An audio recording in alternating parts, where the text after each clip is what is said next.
সাগরের নীল জলরাশি আর আকাশের সীমাহীন নীলিমা, ঠিক সেই রঙেই দাঁড়িয়ে আছে এক অপূর্ব নিদর্শন, সুলতান আহমেদ মসজিদ, যাকে আমরা চিনি ব্লু মসজিদ নামে।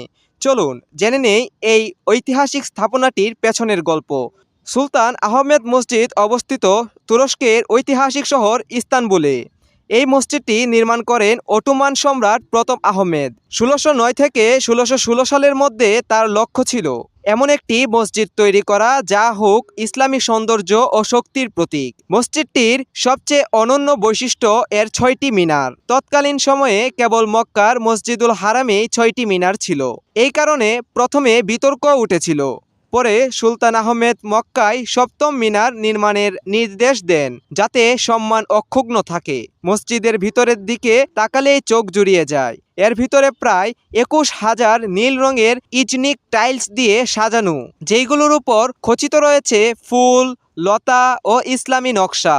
এই নীল টাইলসের কারণেই একে ব্লু মসজিদ বলা হয়। মসজিদের কেন্দ্রীয় গম্বুজটি বিশাল এবং ৪৩ মিটার উঁচু।